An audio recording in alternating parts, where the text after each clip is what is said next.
Oke, selamat pagi kawan-kawan mahasiswa. Uh, Hari ini kita akan mulai belajar untuk mempersiapkan data. Jadi sebelum data itu siap untuk dianalisis, maka kita perlu mempersiapkan data. Umumnya itu disebut dengan input dan tabulasi data. Tapi di era digital ini kita biasanya sudah tidak lagi mengumpulkan data secara manual dengan kuesioner. Jadi sudah umum saat ini kita mengumpulkan data itu dengan kuesioner elektronik.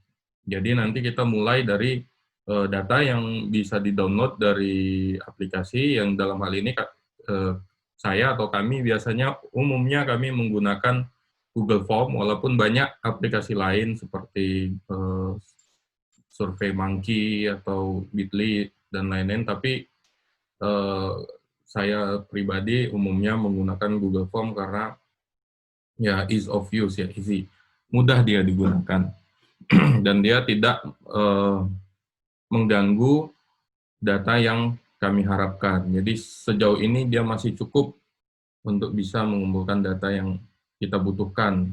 Nah, nanti mungkin dalam situasi yang lebih advance lagi, mungkin kita akan menggunakan aplikasi survei lain, bisa SurveyMonkey, karena memang itu lebih kompleks, dia lebih bisa mengumpulkan data yang dengan karakteristik yang lebih kompleks. Tapi yang umum dengan skala Likert atau survei atau wawancara terbuka dengan dengan jawaban esai itu sudah bisa, sudah cukup, dengan beberapa style skala pun sudah bisa. Jadi dalam hal ini kita menggunakan Google Form. Saya akan share hasil download dari Google Form itu.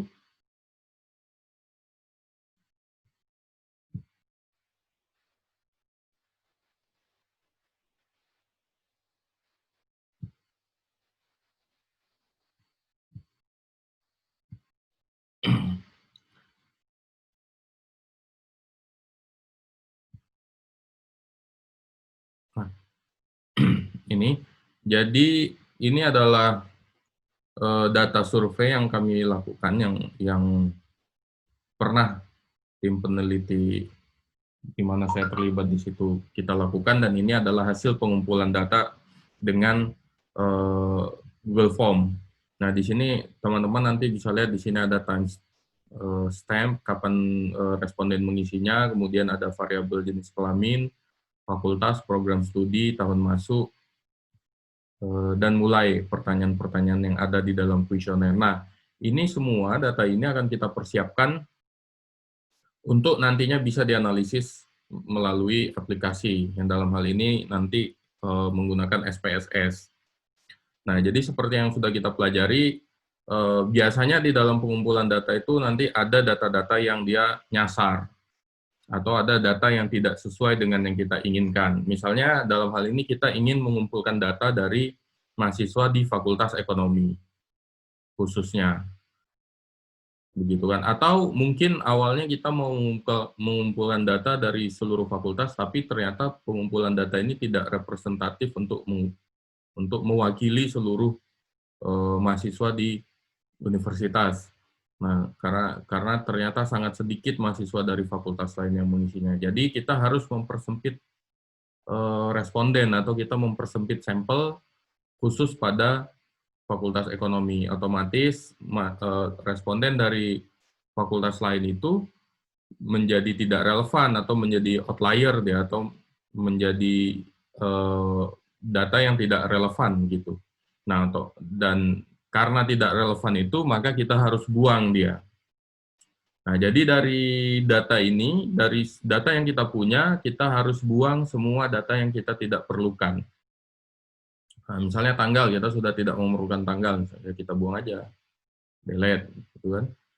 Nah, ini misalnya ada dari Fakultas Teknik, kita buang, karena nanti ini akan mengganggu interpretasi dari data kita. Jadi kita fokuskan analisis, misalnya dalam hal ini, ke mahasiswa di Fakultas Ekonomi. Nah, di luar itu kita buang. Nah, inilah yang disebut dengan sampel yang tidak lengkap, yang nanti di dalam artikel biasanya dilaporkan sebagian sampel tidak bisa digunakan gitu kan. Nah, tapi untuk bisa melaporkan itu kita balikin dulu. Nah, kita hitung dulu, kita lihat kan ini ada berapa nih.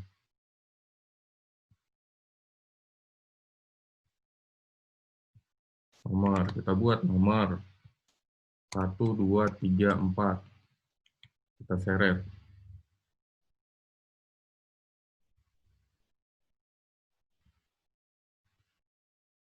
Nah, kita punya 205 data awalnya. Nah, kita record aja 205.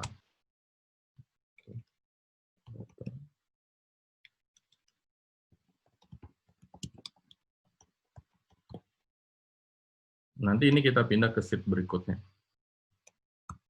Nanti ini kan bisa dilaporkan di dalam artikel. Kalau terkumpul semuanya 205, tapi hanya berapa nanti yang bisa digunakan, kan gitu. Nah, ini kita hapus.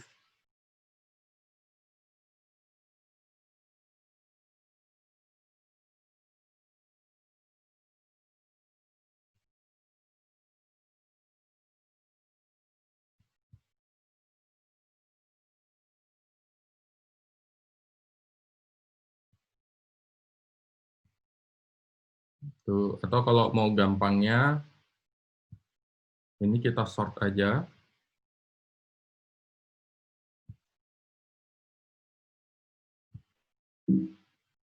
Pilih expand selection, karena dia nanti semua ke kanan akan mengikut. Nah, yang di luar fakultas ekonomi langsung kita buang. Lihat kan gitu. Oke, kita urutkan lagi berdasarkan nomor.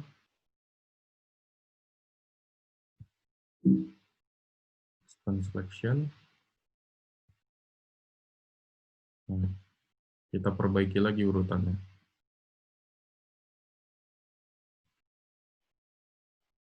Oke, berarti sisa ada berapa tuh? 191.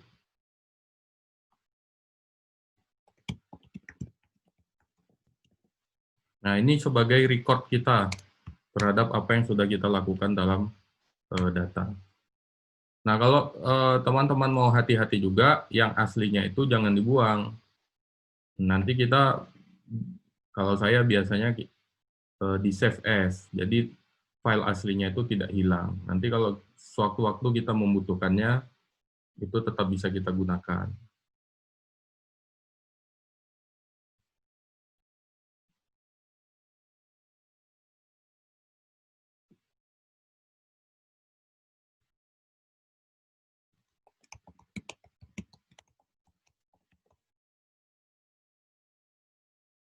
Oke. Nah, kemudian coding. Jadi kemarin kita juga sudah bahas bahwasanya input dari aplikasi itu dia angka, ya kan? Dan kita juga sudah belajar jenis dari data. Nah, dalam hal ini jenis kelamin ini kan dia datanya kategorikal, maka kita rubah dia menjadi dummy variable. Dia kita coding menjadi 1-0. Nah, sebutlah perempuan kita kode menjadi 0 dan laki-laki kita kode menjadi 1. Nah, gampangnya seperti saya bilang tadi, kalian bebas menggunakan metode apapun untuk mempersiapkan data ini, yang penting data ini nanti bentuknya semuanya angka dan kita akan siap menginputnya ke SPSS gitu. Jadi kalau saya metodenya manual, kalau teman-teman mungkin bisa fungsi if atau fungsi apapun, silakan pilih cara yang paling mudah. Tapi kalau saya sejauh ini masih memandang lebih efisien dengan cara yang manual ini. Itu biasanya saya akan buat seperti itu. Kemudian laki-laki ini akan dikode 1. Langsung kita seret.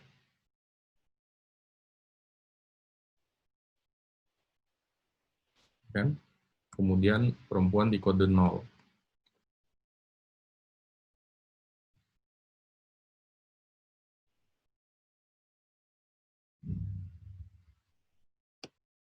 Oke, kita kembalikan lagi urutannya seperti semula.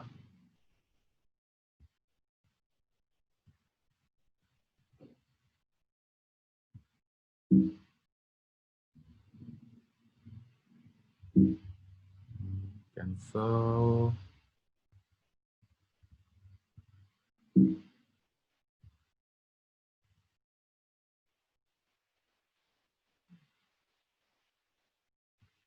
Oke, kita kasih jarak. Kita keterangan, gitu kan?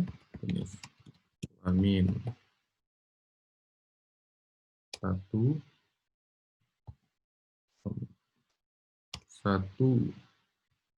sama dengan 2, salah,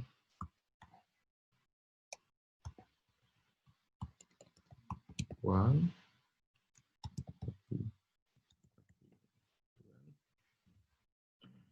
Jadi kita nggak kehilangan jejak, setiap kita lakukan perubahan, kita catat di bawahnya.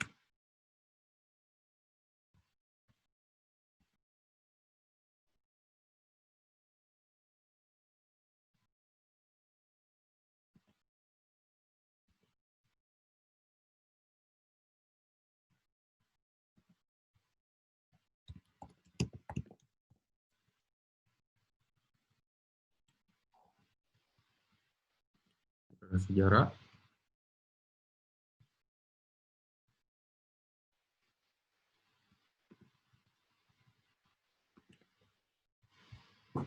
Nah, fakultas sama, semuanya fakultas ekonomi, berarti kita nggak butuh lagi kan? Gitu, berarti ini data khusus semuanya fakultas ekonomi, maka ini kita delete. Karena kita nggak butuh. Nah, kalau program studi kita perlu, gitu. Atau ini kita rubah menjadi jurusan, karena memang di kita kan ada 3 jurusan, misalnya begitu. Saya rubah menjadi jurusan. Jurusan. Jurusan. Ya kan, supaya datanya lebih efisien. Memang menjadi kurang detail, tapi menjadi efisien karena kita bagi menjadi 3 jurusan. Nah, ini bisa kita sort lagi. Nah, ini ada data yang tidak ada sumbernya. Berarti ini pun harus kita buang karena tidak jelas dia sumbernya dari mana. Memang masih bisa digunakan menganalisis data, tapi dia kecuali kita tidak menggunakan ini apa namanya data, tidak menggunakan data jurusan ini dalam menganalisis data. Tapi dalam kehati-hatian, dalam prinsip kehati-hatian untuk menjaga kualitas data, ini kita anggap tidak lengkap begitu. Jadi bisa aja kita buang.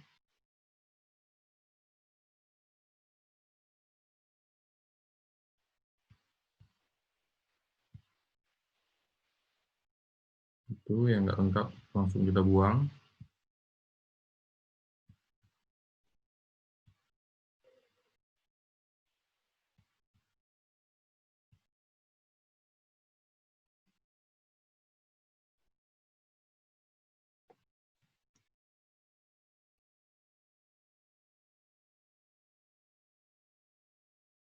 Oke, berarti menjadi 186.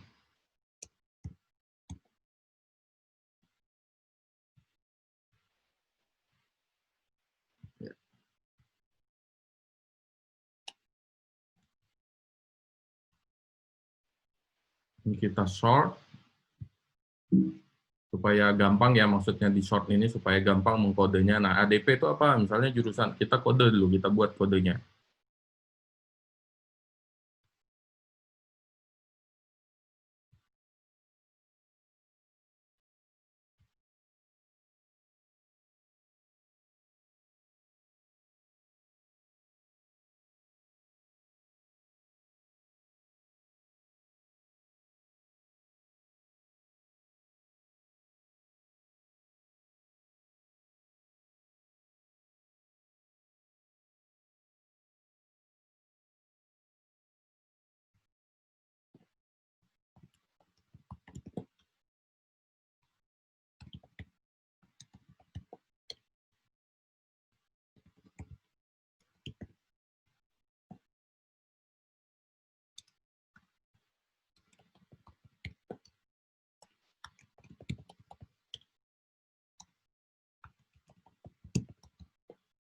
Nah, gitu ya. Jadi 1 ekonomi, 2 manajemen, 3 akuntansi. Berarti ini 1, ini 3, 2, 1, 2, 1, kita seret,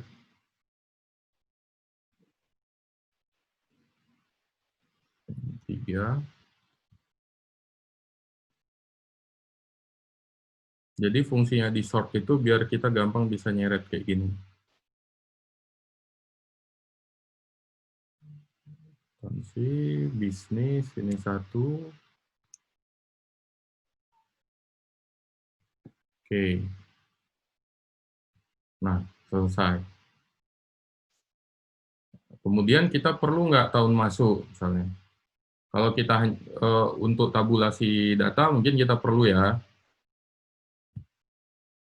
tahun masuk.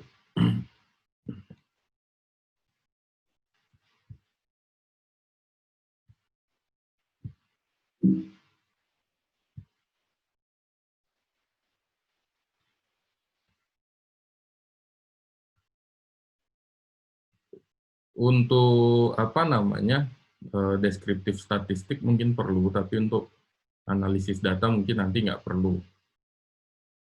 Kalau itu nanti ini bisa dihitung pakai pivot table, nggak perlu kita coding ulang, nanti mungkin ini nggak perlu kita masukkan ke dalam alat analisis. Nanti bisa dihitung pakai pivot table atau apa namanya, deskriptif statistik, tapi dalam pertemuan yang berbeda.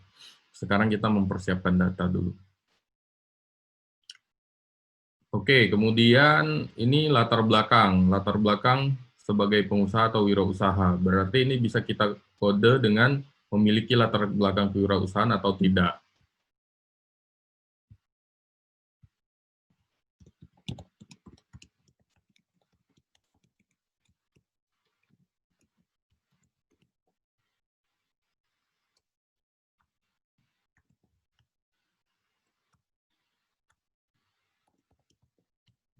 Sebenarnya kita bisa pakai replace.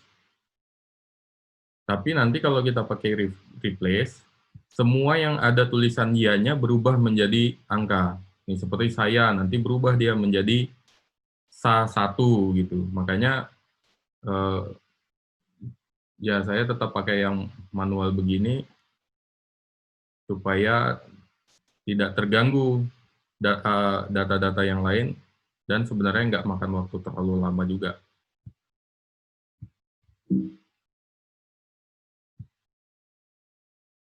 Kan? 0,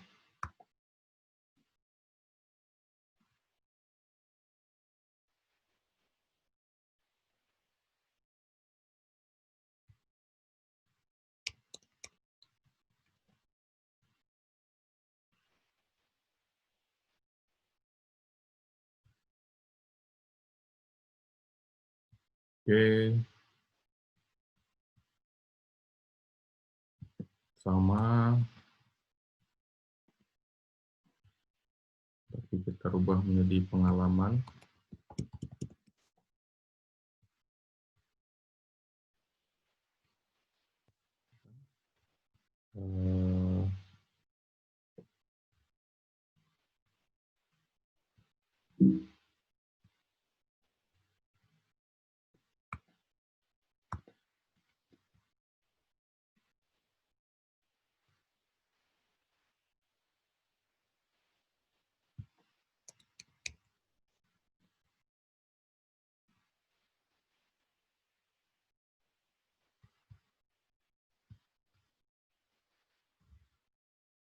Nah, ini kontrol. Apakah Anda sudah mengikuti mata kuliah kewirausahaan? Dalam penelitian ini sebutlah ini kontrol. Kontrol. Jadi yang kita mau ambil datanya adalah mahasiswa-mahasiswa yang sudah mengikuti mata kuliah kewirausahaan. Nah, dalam hal ini kalau ada yang tidak, berarti dia harus kita buang dari data. Kita cek apakah ada yang tidak. Oh, ternyata sudah semua, berarti kita tidak membutuhkan ini lagi. Artinya, data yang terkumpul di sini memang data yang terkumpul dari mahasiswa yang sudah mengikuti kuliah kewirausahaan. Nah, kalau ada yang tidak di sini, maka harus kita buang datanya seperti yang tadi. Berarti dia tidak sesuai dengan karakteristik responden yang kita perlukan. Nah, karena ini di sini ya semua, maka sudah confirm dan bisa kita buang. Nah, nanti untuk pertanggungjawaban kita bisa tunjukkan data yang asli yang tadi. Yang tadi kan sudah kita simpan. Nah, ini kan data yang memang kita persiapkan untuk diinput ke dalam aplikasi atau dilakukan analisis data. Nah, ini sudah bisa kita delete. Nah, dengan demikian semua datanya sudah berbentuk angka. Nah, di sini ada juga beberapa variabel apa namanya yang berbentuk kategori. Nah, kita lihat. Oke, ini setelah mengikuti. Nah, jadi setelah mengikuti, apakah dia memiliki usaha sendiri atau tidak. Nah, ini juga kita bisa coding, kita kode.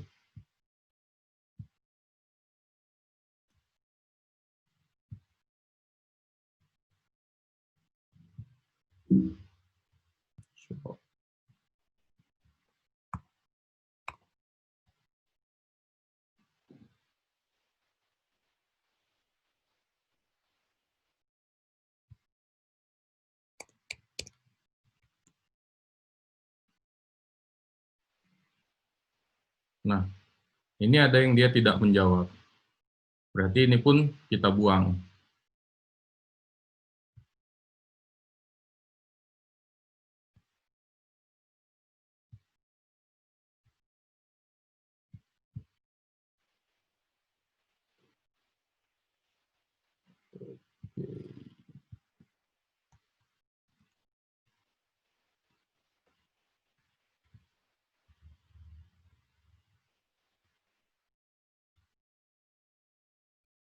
Oke, ini ide bisnis. Nah, ini pun tidak lengkap, maka kita buang.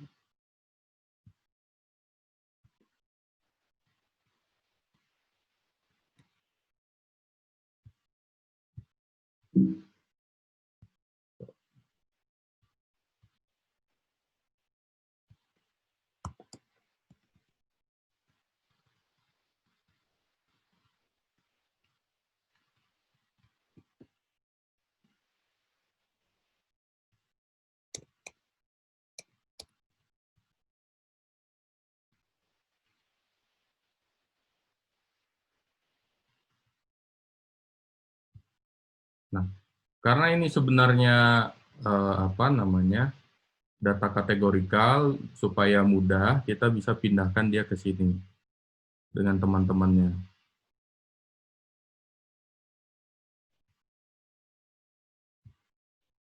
Jadi dia masuk ke dalam demografi sampel. Tadi ada 2, kita pindahkan ke sini biar gampang nanti dalam penggunaannya.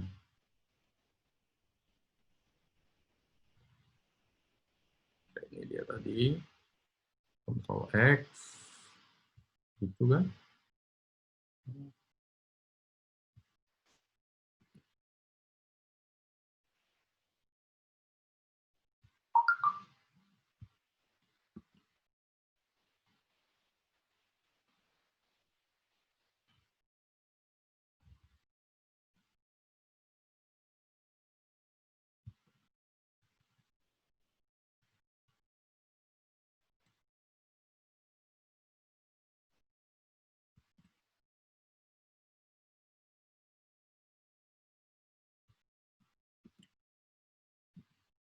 Nah, di sini anggaplah kita sudah tidak memerlukan lagi data nilai, karena di sini sebenarnya ada learning outcome yang kita ukur sebagai proyeksi dari nilai, dan peneliti menjustifikasi bahwasanya nilai ini bisa bias dibandingkan dengan learning outcome. Nah, itu ada dasar-dasar argumennya dari penelitian terdahulu, maka kita hapus ini. Lagi pula, data ini banyak sekali yang tidak mengisi, sehingga nanti akan merugikan jumlah data. Jadi nanti akan merugikan sampel size. maka ini kita buang variabelnya. Jadi tidak akan kita gunakan dalam analisis data. Nah, sekarang kita punya data. Di sini kita tambah lagi keterangannya, memiliki ide wirausaha setelah mengikuti perkuliahan.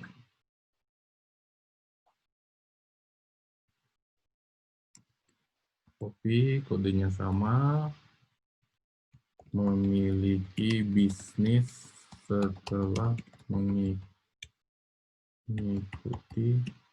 perkuliahan kewirausahaan, ya.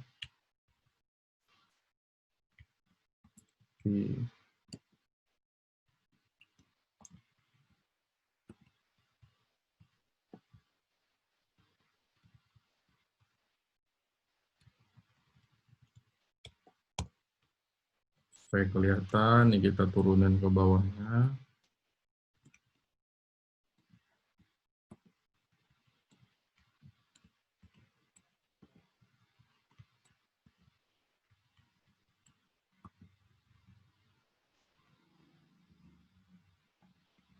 Nah, ini nanti bisa digunakan untuk demografi sampel kalau memang diperlukan.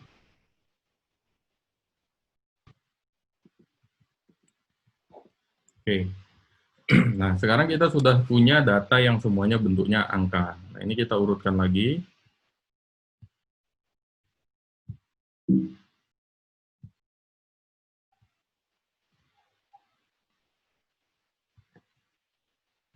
Satu, dua, tiga.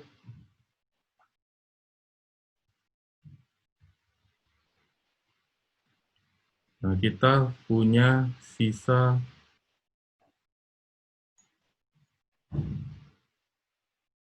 183 setelah kita buang yang tidak lengkap. Nah, nanti di dalam laporan penelitian atau di dalam artikel bisa dijelaskan bahwasanya semua data terkumpul 205 dan yang bisa digunakan hanya 183. Nah, dari sini kita pilih mana yang akan bisa digunakan untuk analisis data. Nah, kalau saya biasanya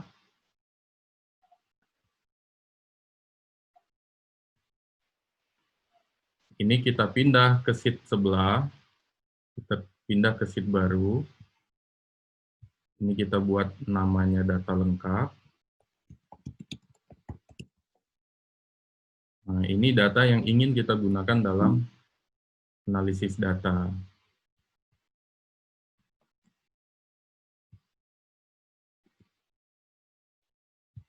Saya menyebutnya biasanya data input gitu.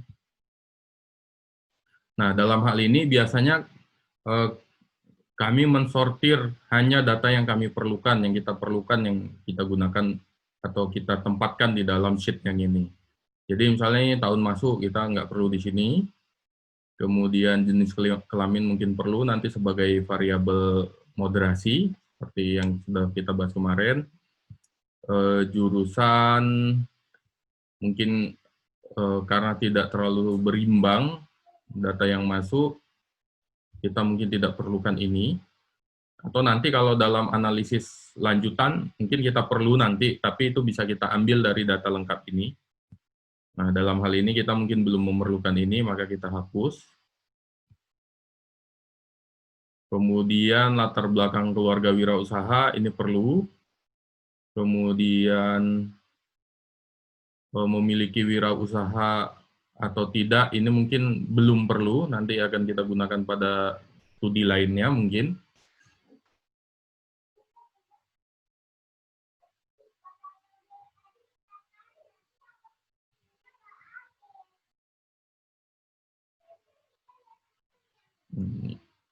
Ini mungkin belum perlu dalam penelitiannya, dalam analisis data yang kita lakukan. Ini pengalaman wirausaha mungkin kita tetap akan pakai.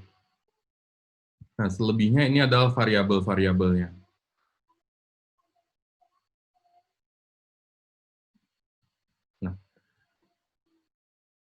dalam hal ini saya biasanya pun,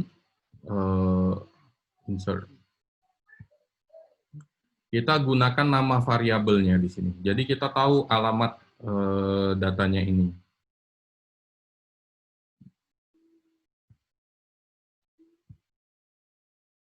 Nah, ini adalah variabel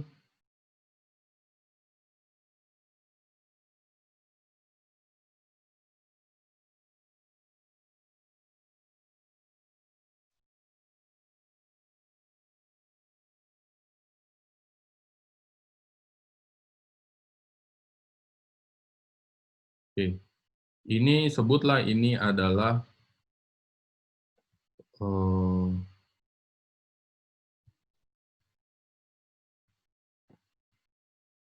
kognitif komponen. Jadi isinya ini adalah item-item ini mewakili kognitif komponen karena dia berkaitan dengan pemahaman, wawasan, pengetahuan kewirausahaan, dan sebagainya. Nah, kognitif komponen. Jadi ini tergabung dalam kognitif komponen, jadi ini kita kode menjadi CC1, CC2, CC3, gitu, dan seterusnya.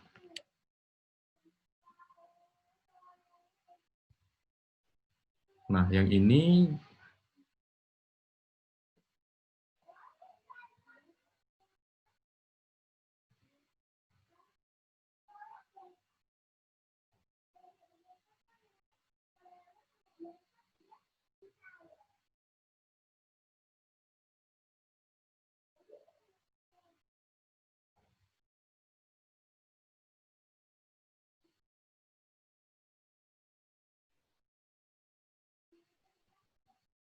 oke, ini adalah afektif.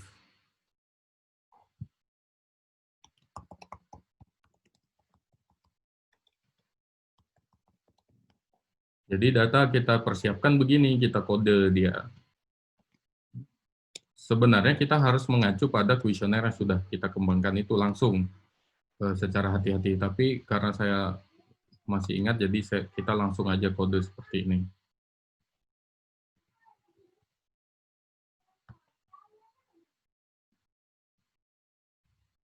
Tuh, jadi kalau kita lupa, kita bisa cek ke kuesionernya, apakah benar ini item-item yang mewakili satu variabel tertentu.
Nah, dalam hal ini kita sudah mendapatkan eh, atau sudah mengkode semua data yang ada di sini, ya kan?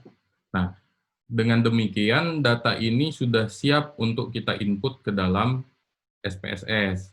Tapi data item-item ini nanti fungsinya adalah untuk memvalidasi dan menghitung validasi dan menghitung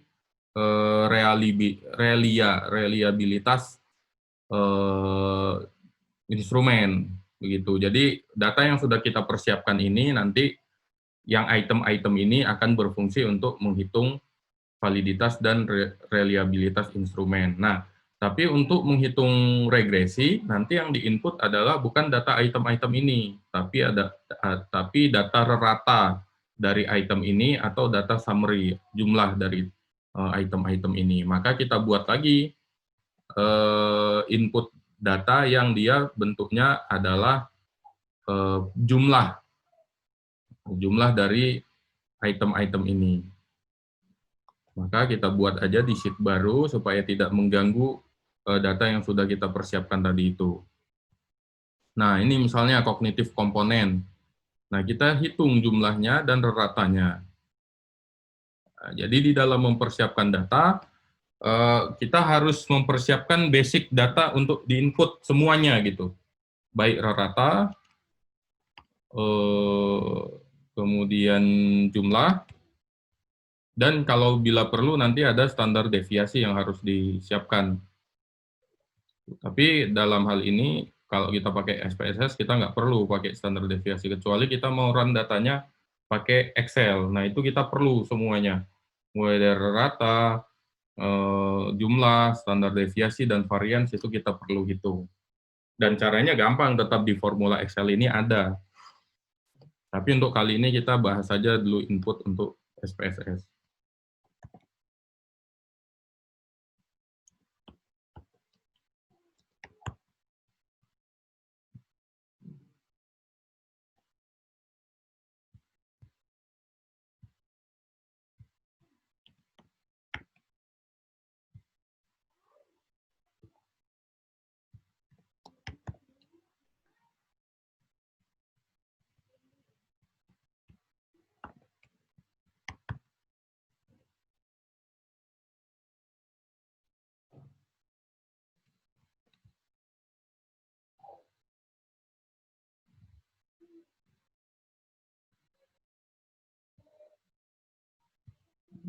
Kita hitung average-nya berapa, pakai formula Excel, dan average.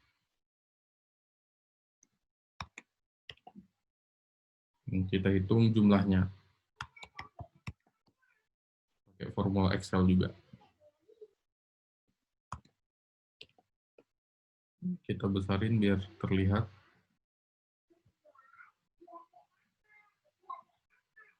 Kita seret.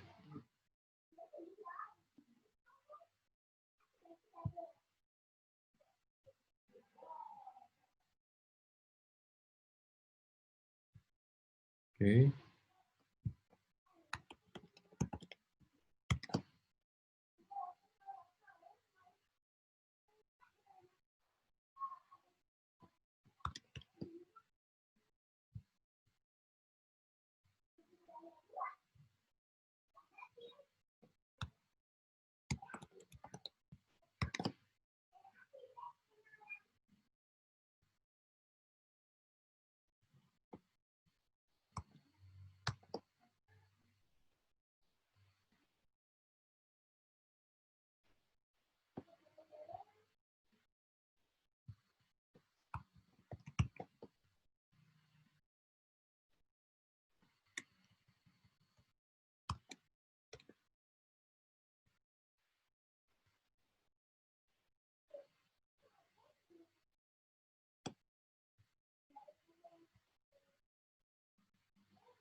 Oke. Nah, dengan demikian data ini sudah siap untuk di-input, baik untuk validitas dan reliabilitas data, kemudian untuk analisis regresi maupun beberapa analisis yang bisa nanti kita coba analisis dengan data yang tersedia. Jadi nanti di dalam data yang sudah kita siapkan ini kita bisa coba analisis dengan menggunakan beberapa alat analisis statistik untuk mengeksplorasi apa yang terjadi dalam data ini. Jadi kalau kita kemarin sudah bahas di Undefield, itu ada beberapa peluang untuk menganalisis data atau mengungkapkan fenomena di dalam riset keperilakuan. Bisa kita memang membangun teorinya dulu, ya kan, baru kita bangun instrumennya atau kita adaptasi instrumennya, kita kumpulkan datanya, kita uji, kita analisis data, dan kita langsung mengacu atau menguji pada hipotesis yang kita kembangkan. Atau bisa kalau kita sudah punya data seperti ini, misalnya kita punya datanya dulu, kemudian kita eksplorasi apa yang terjadi di dalam data itu, dan kita ungkapkan fenomena yang terjadi di dalam data yang kita punya. Artinya nanti tulisannya atau laporannya atau artikelnya akan mengacu pada apa yang kita eksplorasi, temuan apa yang telah kita dapatkan dari hasil eksplorasi data kita atau hasil uji coba apa yang muncul atau apa yang ditunjukkan dari data yang kita punya. Nah, dalam hal ini kita sudah siap. Nah, nanti juga akan kita coba menganalisis data dengan Smart PLS. Itu adalah software alat analisis data untuk structural equational modeling berbasis varians yang kemarin sudah kita bahas. Nanti kita akan coba juga pakai itu. Nah, kalau pakai itu nanti input datanya adalah data yang ini, yang item, semua item ini. Nah, oke, sekalian kita persiapkan juga untuk input data Smart PLS. Ya kan, ini kita kode aja lagi dengan jenis kelamin. Latar belakang keluarga, ya kan, pengalaman, kewirausahaan. Ini kita copy ke dalam. Nah, kalau Smart PLS dia agak berbeda, jadi kita copy ke dalam file yang baru. Gitu, kita copy ke file yang baru.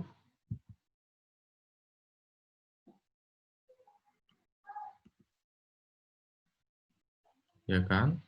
Kemudian kita save dalam bentuk koma. Dia bentuk filenya harus koma delimited.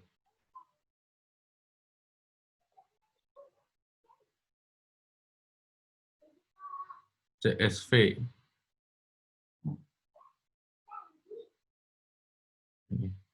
Kalau di Mac itu dia comma separated values.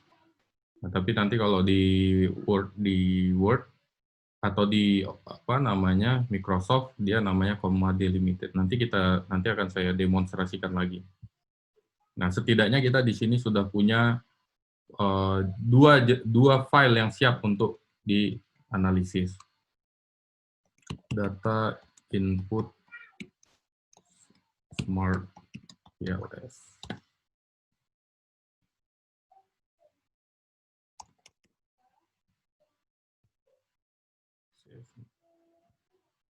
Nah, itu yang ini, yang koma itu untuk Smart PLS, nanti yang ini untuk regresi. Nah, nanti setelah mempersiapkan data ini, kita akan belajar, nanti saya akan demonstrasikan analisis data dengan SPSS dulu, dalam sesi berikutnya. Nanti di sesi berikutnya lagi kita akan coba analisis data dengan structural equational modeling, baik berbasis variance maupun covariance. Nah, saya kira untuk mempersiapkan data ini dulu cukup. Jadi terserah bagaimana caranya teman-teman mempersiapkan data dengan formula atau manual. Yang pasti kita harus bisa sampai pada format seperti ini gitu. Jadi kita punya nama variabelnya, kita punya kode setiap item, dan ini nanti direfleksikan ke dalam ini. Dan jadi kita nggak hilang dari pertanyaan-pertanyaan ini. Nah, tetap pertanyaan-pertanyaan. Nah, kita mengacu pada pertanyaan-pertanyaan ini. Nah, untuk memastikan alamat pertanyaan-pertanyaan ini, teman-teman harus punya dokumen item-item pertanyaannya untuk bisa memastikan ini. Nah, nanti akan kita coba demonstrasikan sedikit bagaimana bentuk item-item itu. Kita coba ya.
Nah,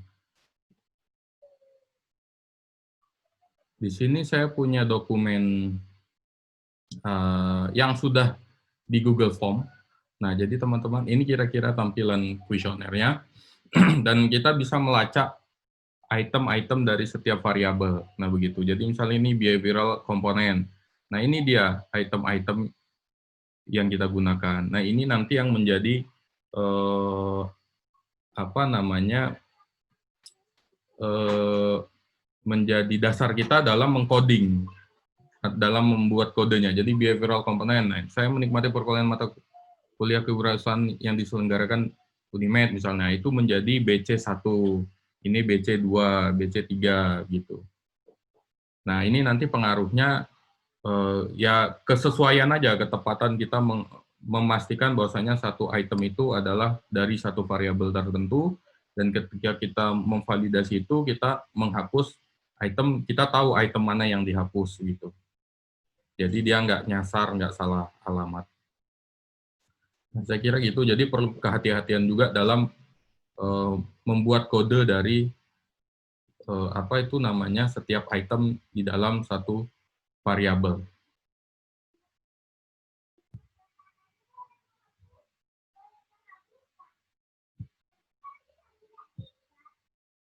Nah, jadi dibuat seperti ini, jadi kita tahu setiap item ini ada, setiap variabel diwakili oleh beberapa item. Nah, nanti kita akan lihat bagaimana data-data ini akan dianalisis. Jadi kita punya data yang lengkap, sudah dikode, kita juga punya keterangannya di bawah, nah, supaya tidak bingung dalam membaca data. Kemudian kita punya data yang siap diinput, ya kan? Dan kita punya data yang dia sudah lengkap, ada data average dan data jumlah.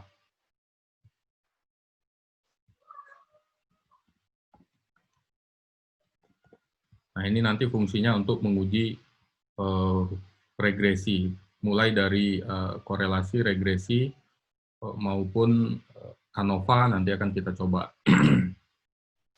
Nah, saya kira untuk mempersiapkan data sudah cukup, kita akan masuk pada sesi berikutnya, yaitu uji validitas dan reliabilitas, dan selanjutnya nanti akan kita coba uji korelasi, regresi, dan ANOVA.